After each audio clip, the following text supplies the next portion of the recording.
हर हर महादेव। जय भोलेनाथ, जय श्रीमन नारायण, जय माँ लक्ष्मी। दोस्तों, आप सभी का स्वागत है धर्म ज्ञान के मार्ग में। अधिक मास में इस एकादशी व्रत को करने से 100 गुना फल मिलता है। दोस्तों, व्रत और पूजा, पारण, शुभ मुहूर्त सब कुछ हम लोग इस वीडियो में जानेंगे। कौन सी गलती हमें नहीं करनी चाहिए एकादशी के व्रत में, सभी जानकारी मैं इस वीडियो में देने वाली हूं, तो वीडियो को अंत तक जरूर देखिएगा। अभी तक आप लोग अगर मेरे चैनल को सब्सक्राइब नहीं किए हैं तो चैनल को सब्सक्राइब कर घंटी जरूर दबाएं, जिससे कि जो भी वीडियो मैं अपलोड करूँ सबसे पहले आप तक पहुँचे। तो चलिए मैं देर न करते हुए इस वीडियो को शुरू करती हूँ। दोस्तों, पद्मिनी एकादशी हिंदू धर्म में एक महत्वपूर्ण दिन है।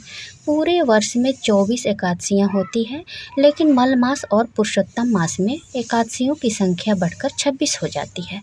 मल मास या अधिक मास के शुक्ल पक्ष की एकादशी को पद्मिनी एकादशी कहा जाता है। यह एकादशी अत्यंत पुण्यदायी होती है। पद्मिनी एकादशी को पुरुषोत्तम एकादशी भी कहा जाता है। इसमें राधा कृष्ण और शिव पार्वती की पूजा का विधान है। हालांकि एकादशी में तो भगवान विष्णु की ही पूजा की जाती है, संग में माँ लक्ष्मी की पूजा अवश्य करें। इससे धन्य धान्य की कमी नहीं होती है घर में। एकादशी, पद्मिनी एकादशी जो है 3 साल में एक बार आती है, तो आप लोग इसको ज़रूर कीजिए। जो भी इस व्रत को करते हैं एकादशी व्रत, सभी एकादशी व्रत का नियम जो होता है एक ही होता है। दोस्तों, पद्मिनी एकादशी के दिन पूरे समर्पण भाव से भगवान विष्णु की पूजा की जाती है। व्रत करने वाले व्यक्ति को सूर्योदय के समय उठकर, यानी कि सूर्योदय से पहले स्नान करना चाहिए। पूजा स्थल पर भगवान विष्णु की एक छोटी सी मूर्ति या तस्वीर कुछ भी रख लीजिए। साथ में अगर माँ लक्ष्मी को भी रखना चाहते हैं तो वो भी रखिए और शुभ होगा, रखी जाती है। और भक्त भगवान को, यानी कि अपने समर्थ अनुसार आप चंदन का लेप, तिल, फल, दीपक, धूप, दीप जो भी है आपके पास समर्थ जितना हो सके उतना आप चढ़ाइए। नहीं है तो कोई बात नहीं है, प्रेम से भगवान तो प्रेम के भूखे होते हैं। दोस्तों, प्रेम से आप केवल भगवान को अपना प्रेम चढ़ा देते हैं तो वो भी भगवान सबसे ज़्यादा खुश आपके प्रेम से होते हैं। तो जो भी समर्थ है आप इनको पूजा कीजिए। इस दिन विष्णु सहस्त्रनाम और नारायण स्तोत्र का, यानी कि पाठ करना शुभ माना जाता है। अगर कुछ भी ना हो तो ओम नमो भगवते वासुदेवाय, इस मंत्र का भी जाप आप कर सकते हैं। नहीं तो केवल, अगर ये भी नहीं आता है तो केवल श्रीमन नारायण का जाप कीजिए, या श्री कृष्ण का जाप कीजिए। अगर लड्डू गोपाल जी रखे हैं आप, तो इस दिन आप इनको बहुत अच्छे तरीके से स्नान कराइए। दोस्तों, भगवान नारायण, भगवान राम और भगवान कृष्ण तीनों एक ही हैं, इसमें कोई संदेह की ज़रूरत नहीं है। ये तीनों जो हैं एक ही रूप हैं। आप किसी की भी पूजा कर सकते हैं। तो इस दिन अगर रखे हैं लड्डू गोपाल जी को, तो उनको पहले दूध से, दही से, पंचामृत से आप उनको स्नान कराइए।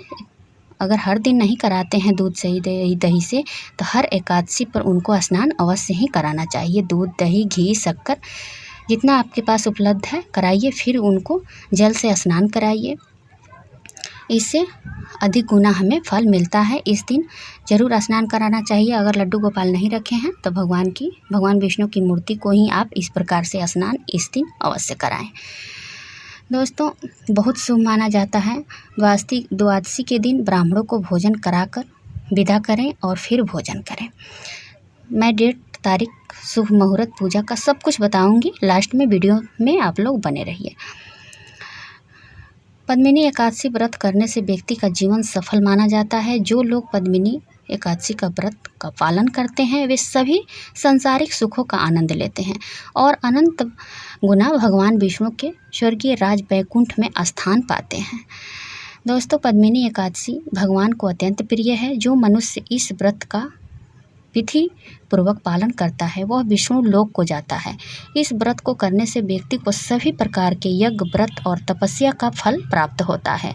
इस व्रत के कथा के अनुसार श्री कृष्ण कहते हैं कि त्रेता युग में अत्यंत पराक्रमी राजा केतुवीर्य थे। इस राजा की कई रानियां थीं, लेकिन किसी भी रानी से राजा को पुत्र की प्राप्ति नहीं हुई। निसंतान होने के कारण राजा और उनकी रानियां सभी सुख सुविधाएं होते हुए भी दुखी रहते थे। तब राजा संतान प्राप्ति की इच्छा से अपनी रानियों सहित तपस्या करने चले गए। हजारों वर्षों तक तपस्या करने के बाद राजा की केवल हड्डियां ही शेष रह गईं, लेकिन उनकी तपस्या सफल नहीं हुई। तब रानी ने देवी अनसुईया से पूछा। देवी ने उसे मल मास के शुक्ल पक्ष की एकादशी का व्रत करने को कहा। अनुसुईया ने रानी को व्रत का विधान भी बताया। तब रानी ने देवी अनसुईया द्वारा बताए गए विधान के अनुसार पद्मिनी एकादशी का व्रत रखा। व्रत के अंत में भगवान प्रकट हुए और वरदान मांगने को कहा। रानी ने भगवान से कहा, प्रभु, यदि आप मुझ पर प्रसन्न हैं तो मेरे स्थान पर मेरे पति को वरदान दीजिए। तब भगवान ने राजा से वरदान मांगने को कहा। राजा ने भगवान से प्रार्थना की कि आप मुझे ऐसा पुत्र दीजिए जो सर्वगुण संपन्न हो, जिसका तीनों लोक में सम्मान हो और जो आपके अतिरिक्त किसी से पराजित न हो। प्रभु अच्छा कहकर चले गए। कुछ समय बाद रानी ने एक पुत्र को जन्म दिया जो कर्तवीर अर्जुन के नाम से जाना गया। यही बालक आगे चलकर बहुत शक्तिशाली राजा बना, जिसने रावण को भी बंदी बना लिया था। दोस्तों, इनकी कथा जो है इस प्रकार है। इससे आप समझ सकते हैं कि यह जो एकादशी है ये कितनी फलदायी होती है। तो इस व्रत को आप लोग अवश्य करें। अगर कोई आप लोगों को डाउट है तो कमेंट में आप लोग पूछ सकते हैं व्रत के बारे में। अब मैं आप लोगों को चलिए बता देती हूँ कि इसका शुभ मुहूर्त क्या है, पूजा का मुहूर्त क्या है, पारण का समय क्या है, सब कुछ जान लेते हैं इस वीडियो में। तो पद्मिनी एकादशी का व्रत हम सब 29 जुलाई को रखेंगे। 29 जुलाई को मतलब कि पूजा का मुहूर्त है सुबह 7:22 से सुबह 9:04 तक है। इसके बाद दोपहर में यानी कि शुभ समय है पूजा का 12:27 से शाम को 5:33 तक शुभ समय पूजा का रहेगा।